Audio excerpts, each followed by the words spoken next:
Chaos55t here, and welcome back to another personal story time. Unlike that one other kid, this person tried their damnedest to try to get me out of a sale and waste my time from getting money from actual clients. Back in 2018, when this was my original commission sheet, I was still learning and adjusting prices while saving up for a better art program to use. Heck, I think this was before I even purchased a drawing tablet. Shout out to all mouse-wielding artists out there. Note, I went back to see if I was able to pull up the old notes from the conversation, but since DeviantArt hopped onto Wix's platform, I lost all of my old notes from the past. So what I mentioned from the story is mostly from memory and is heavily paraphrased. I don't remember much, but I think they wanted me to draw their canine OC, something of the sort. I do know that they wanted a headshot of the character for their profile picture. They gave me the pose detail, then I got to work on it. Once it was approved of, I asked them to send the exact amount to my old email through PayPal. Here is the paraphrased conversation. It's done already? What do you... Oh, you mean the artwork. I haven't started it. I need the cash before I do it. But you're supposed to ask for payment after the work is done and sent to me. That would go against my policy. That's not how this works. Artists are supposed to work on the commission first before payment.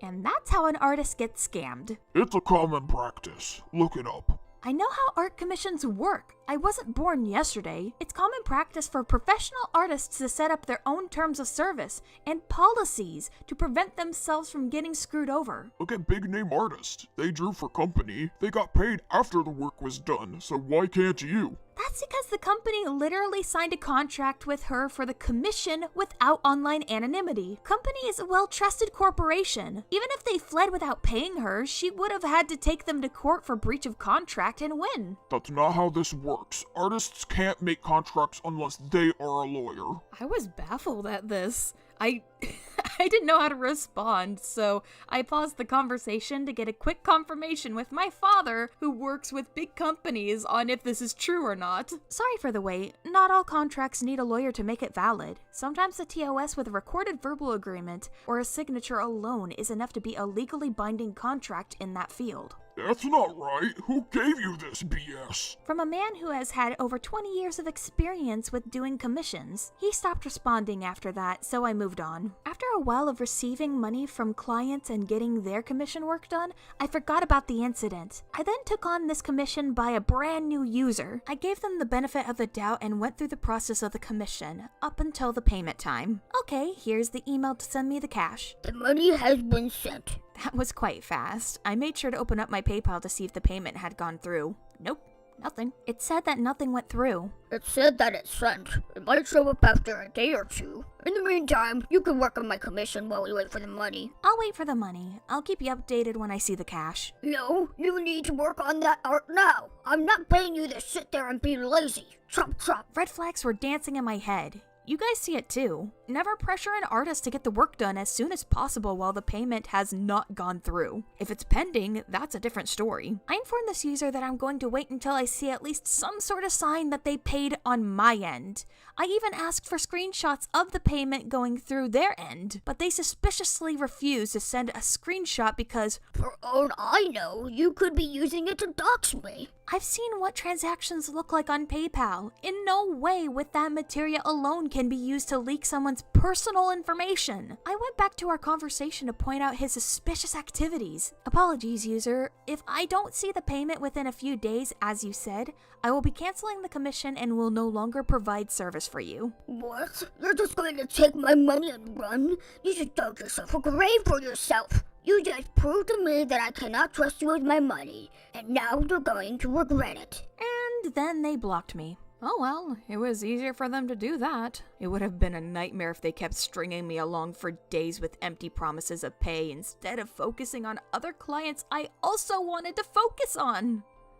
I later received a note from a fan saying that my artwork was being re-uploaded with offensive titles and descriptions. With enough time in between clients under my belt, I went to take a look at who they are referring to. It was none other than that client who freaked out on me. And with how obviously formatted this story is, this user turned out to be none other than Mammon himself on a burner account.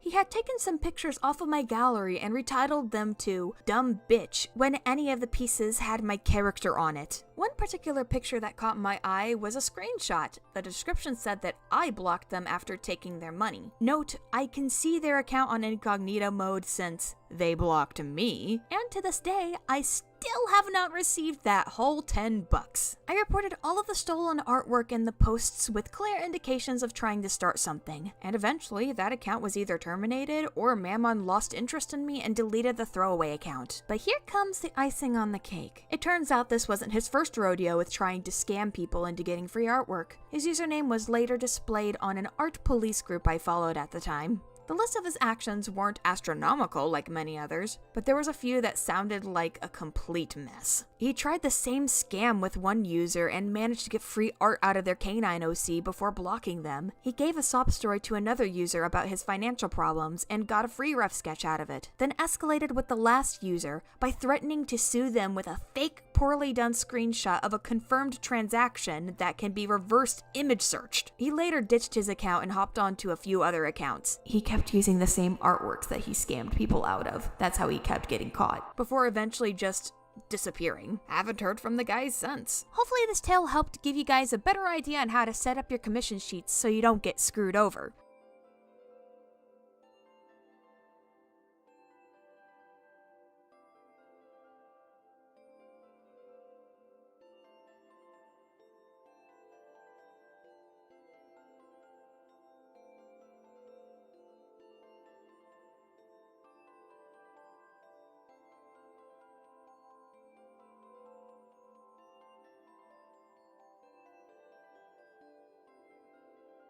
Another incident was with the roles in reverse, where I was a frequent client to an artist, and this one still had me baffled to this day. During this time, I always emptied my pockets for struggling artists, as I understood their situation, since I grew up on a budget with a not-so-wealthy family. There were even plenty of other artists that I frequented, such as Lazy Hazy. One of the commissions I paid for was this $40 one for these sweet little bees.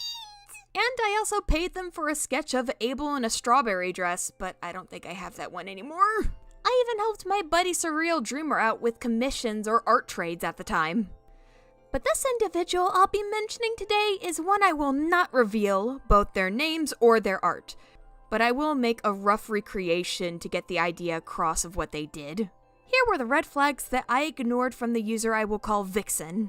Despite paying them for their better quality commission prices, like the background to look just as nice as the characters drawn, for some odd reason it always looked rushed, and not good as like the other pieces they've done for others. Some details even just flat out aren't there. Like in most of the artwork, there was missing shades, gloss, textures, and even a good percentage of the art pieces was missing certain colors. It took them months to update me on commissions. Sometimes they never even worked on it, or they just finished and forget to send me the final work until I pestered them enough to give it to me. Pester might not be a good word for this, but you kind of get what I mean, right? They asked me to give them an extra $20 for the commission when I already overcharged their original asking price. She frequently does not consult me about what I specifically wanted and give me pictures that look nothing like what I wanted. The more they did this, the more I avoided commissioning them. The last commission that blew up in their face was a simple art piece of swap sands and papyrus, with these particular designs. At first, the payment procedure was kind of rocky. I looked at the invoice and noticed that they planned to charge me $15 with no name. Nothing was said about a fee on the TOS at the time. I asked them about it, and without a single word, they quickly took it off. I told them that I was going to pay now, only to see that at the last minute before I pressed pay, the fee returned, but went up to $20, still with no name. Took me a bit to get them to take it off again, paid the invoice and told them after the money was sent to them. Needless to say, Vixen's writing format changed from super duper uber friendly to "Oh, okay, thanks." Then came the supposed miscommunication. Here's the description of the artwork I wanted from them. Swap Sands and Papyrus enjoying boba tea together, with Papyrus making a random riddle that makes Sands look angry. You can imagine that sounds wholesome. It just sounds like brothers picking on each other, right? Not for Vixen, apparently. Here is the result of what I got. Apparently, Swap Sans and Papyrus are on a date, with Boba tea on the counter as Papyrus was very close to his brother, making very sexually charged riddles, while Sans is blushing and going, "Not out here, brother!" This was clearly not what I wanted. They never gave me the progress of the piece to confirm this. Just boop incest. There were large time skips in between the transaction and the final product, so maybe Vixen didn't bother to ask questions or took it out of context. So that's when the confrontation began. This was on DA notes, so the conversation in general took days to get the message across. Hey, this isn't what I wanted. I wanted them to simply be hanging out, not dating. Well, it's too late now. The piece is finished. If you wanted me to fix it, you could have just told me to show the progress when it was still in development. Your TOS said that you would update me when you work on my commission, so I had no clue when you were going to work on it to even ask you about the progress. Whoops, I forgot. But what's done is done. I'll be posting it on Friday. This went back and forth where I begged her not to put my name on a commission that I did not ask for. She refused to comply and even at one point just said, Oh, I could just say that they're not related and that'll all be okay, right? At this point, I took the most immature measure ever. I threatened to contact PayPal to give me a refund if they try to put my name on that commission. She finally caved in, complied, and told me to fucking chill. And so I did. I still felt uneasy and decided to just look at her page and await the horrid day where she would upload that picture. But Friday came and the art wasn't uploaded onto DeviantArt. Oh no, I had to find it when looking at their new updated TOS. On their TOS, they mentioned a new $20 update fee, meaning if you want an update on the commission, you gotta cough up $20 each time. And right below that is their not safe for work social medias. I went onto one and there it was. Thankfully, they did not plaster my name all over the fucking commission, but they instead confess. I got paid to make something along the lines of this, but I couldn't help myself. Their designs were so adorable. How could I not draw them going out on a date? No regrets, #fontcest. They took my money not to make what I wanted and to satisfy the customer, but to satisfy themselves with their ship. And they did this on purpose. So I dropped them. If an artist cannot respect my wishes to come to a compromise and did this shit behind my back, my money will be going elsewhere. This is why I do not trust artists who refuse to give me an update on the progress. I can get it if you're going through stuff, but you have to inform the client if you're going to delay the work or get started later. They are not mind readers. Thank you, DaisyMae, for helping out in this video. The pledges that helped make this video possible are as follows. Starting with the lid tier. Giraffe Jackson, Billy DS1234, Big Schmeat, Claire Dranix, Guest24, Hickory, Leon Vanderblight, Moroto the Freaky Guy, Musicals, Noah Slex, Rosie, Scissorhands94, Sup on Mio, The 401 Collective, Worm, and ya boy 34. Next comes the Wendigo tier. Medusa's Hex, Mongrel, Wolfie, and Nino. Next is the Sprites tier. Fluffy Turbo, Petal, Rachel T, Sushi, The Daybreak System, Tricky Fox, and Zimby Brook. And last, the Wisps tier. D&D Dork 444, Ellipsion, Kyoki X, Omni Wars Official, Rune Fox 77, Life on Mars, Shade System, and Annabelle Fazakimi. Oh my gosh, telling these stories were really painful. Please feel free to like and comment your experiences with people like these. Like, oh my... This is Chaos55t, signing out.